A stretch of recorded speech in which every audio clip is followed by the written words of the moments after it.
Welcome everybody, and I want to first start off by saying thank you to you, because to see young faces in the audience who are taking out their Saturday and Sunday to learn more about what they could do for their respective communities, I got to tell you, it's very enlightening and encouraging that the next generation realizes that they need to step up and take care of their own community and figure out ways that we can fight injustice. And fighting injustice is something that the Anti-Defamation League has been doing for 98 years. As Javier mentioned, we were formed right here in Chicago. Now our national organization is headquartered in New York, but it was here in Chicago around the turn of the century when a group of concerned Jewish men, actually, unfortunately at that point in time, women didn't have the same kind of access in 1898 or 1903, but they came together and realized that there was a lot of xenophobia, a lot of fear of the other, a lot of fear of aliens. I know that's a word that many of you probably talked about for the last day and a half.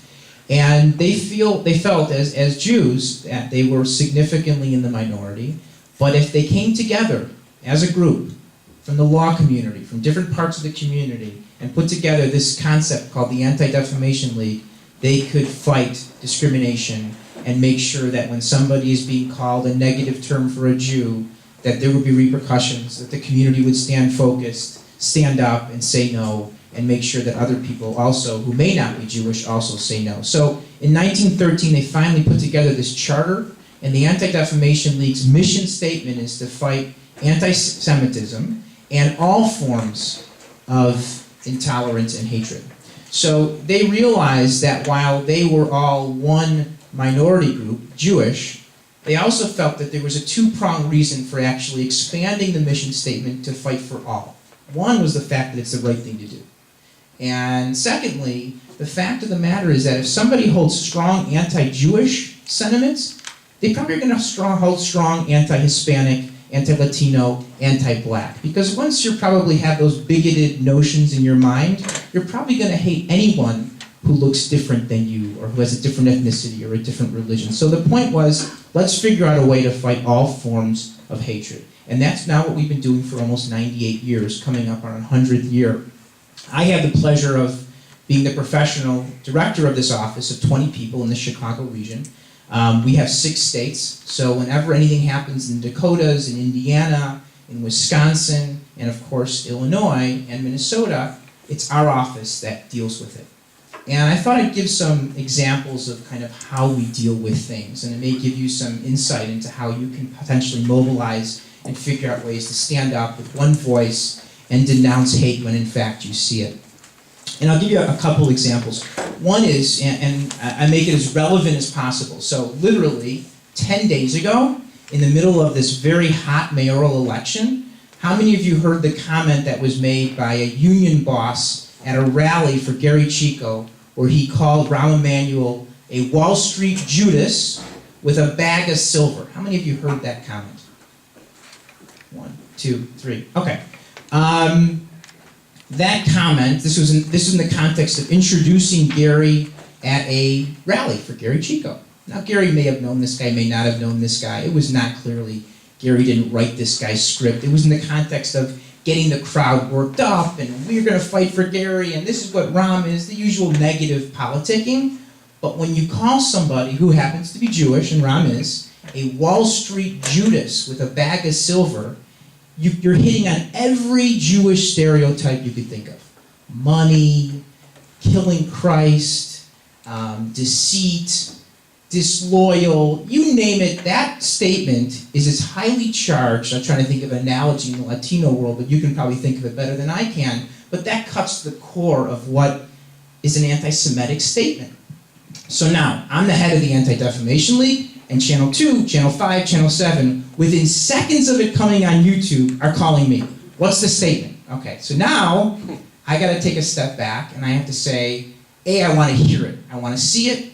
I want to see what Gary did. I want to see in the context of the speech, how it was said. I mean, you got to be very careful before you come out and denounce and condemn, even though we're living in an age where everything needs to be that quick because everything is through technology and sound bites and YouTube.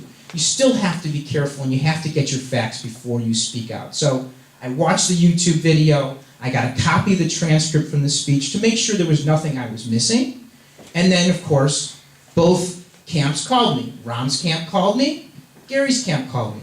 What are you going to say? What are you going to do? Dot, dot, dot. So at the end of the day, I had to look at myself and the principles of my organization, an organization aimed at fighting anti-Semitism and bigotry, and I said, as uncomfortable as it may be, I need to come out. I need to say, I'll get in front of the TV and talk to the 3 news video stations. And I did. And my comment was that I don't know the gentleman who said this. I don't believe Gary Chico is an anti-Semite. I think it's unfortunate that he was a part of something that was as highly charged as that event. But the statement, Wall Street Judas, has all kinds of historical implications that are very painful for the Jewish community. And we really hope that he didn't mean what he said, and that he has an opportunity to really explain what he meant. And when they asked me the question, are you upset that Gary Chico didn't say anything? When he heard this, I said the following. I said, in the heat of a situation that Gary was involved with when he was then introduced on the stage, it is difficult to immediately condemn. But now that we've heard it, and Gary has heard it, I really hope that somebody who's running for the mayor of the city would say, not appropriate, I realize this is hurtful, it shouldn't be said, let's move on, let's talk about the real issues that are facing our communities and get away from this type of rhetoric. And those are my statements. And so the top story a week and a half ago on all 3 news stations was me giving that comment.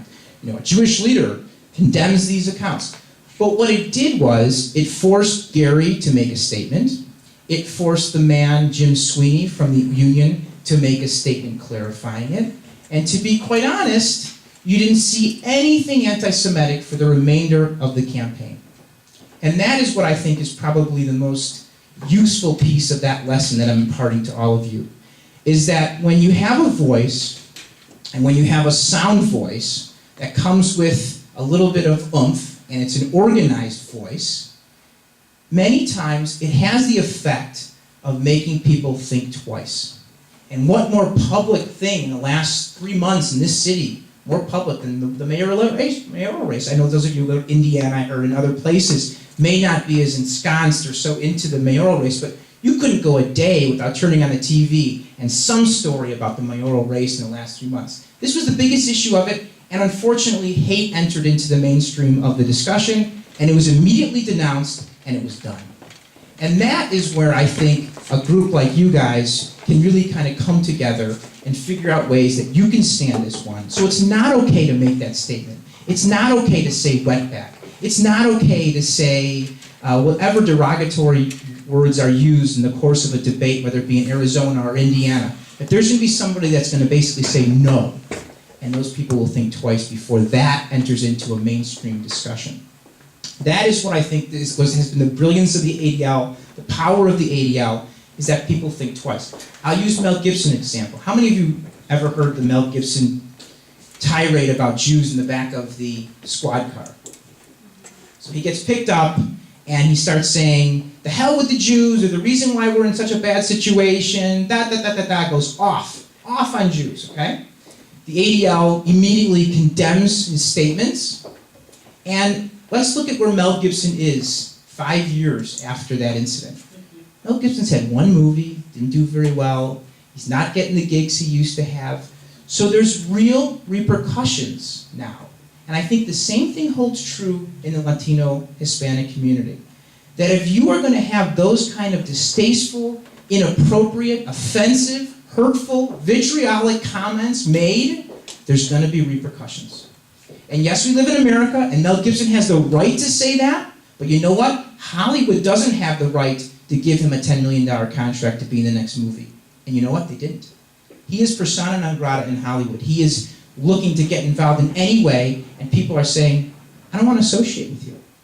And so that is the power of having a strong voice. And that's where I think when Javier has told me about this concept and getting all of you together, I think it's fabulous, because if I were, as an observer of this community, I would say that is where a lot of resources need to go.